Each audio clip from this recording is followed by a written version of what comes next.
स्वामी विवेकानंद जी कहते हैं कि वर्तमान समय में सर्वाधिक आवश्यकता बल के संचार की है। बल अर्थात शक्ति, पावर। और वे आगे कहते हैं कि बल ही जीवन है एवं दुर्बलता ही मृत्यु है। तो सबसे पहले तो हम इसका अर्थ समझ लेते हैं, उसके पश्चात इसके विस्तृत संदर्भों में जाएंगे।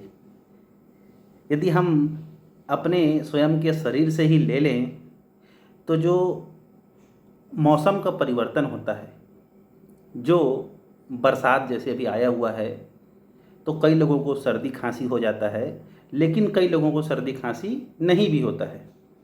और यह जो मौसम का परिवर्तन है, जिसको सर्दी खांसी हो जाता है, वो बताता है, क्या बताएं, कि बारिश में भीग गए थे तो सर्दी हो गया, मौसम में परिवर्तन था तो सर्दी हो गया, लेकिन उसी बारिश में और भी लोग भीगे और उसी मौसम के परिवर्तन में और भी लोग रह रहे हैं, लेकिन सभी को तो सर्दी बुखार नहीं हो रहा है। किसी को केवल सर्दी हो रहा है तो किसी को साथ में बुखार भी हो जा रहा है। तो यह किस पर निर्भर करता है? आपके अंदर की इम्यूनिटी पर, आपके अंदर के रोग प्रतिरोधक क्षमता पर।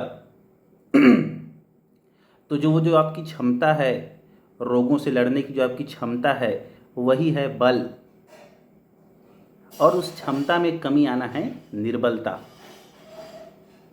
तो अपने आप में कोई रोग जो है हमको रोगी नहीं बना सकता है जब तक कि शरीर की आंतरिक क्षमताएं कमज़ोर ना हो। और इसी प्रकार से यदि एक और उदाहरण हम देखें तो किसी व्यक्ति का जो मौत है वो केवल पानी में गिरने से नहीं होता है।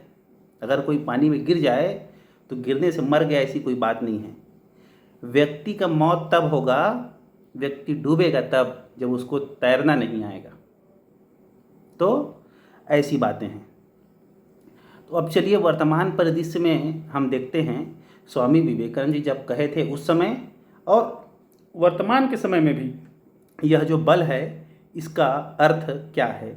स्वामी विवेकानंद जी बल को किस ओर निरूपित करना चाह रहे हैं। तो स्वामी विवेकानंद जी का बल से एक अभिप्राय यह भी है कि मनुष्य का आत्मविश्वास। भारतीयों के प्राचीन ऐतिहासिक सांस्कृतिक गौरव, इसे स्वामी विवेकानंद जी पुनः जागृत करना चाहते हैं।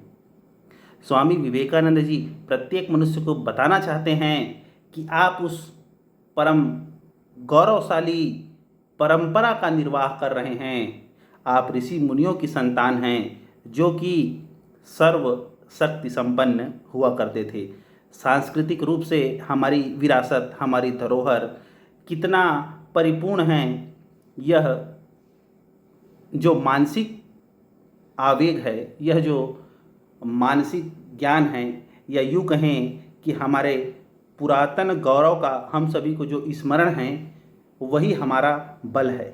और जैसे ही हम उसको विस्मृत करते जाएंगे, हम अपने बल को खोते हुए चले जाएंगे। इसीलिए अपने गौरव को याद रखें और बलवान रहें। नमस्कार।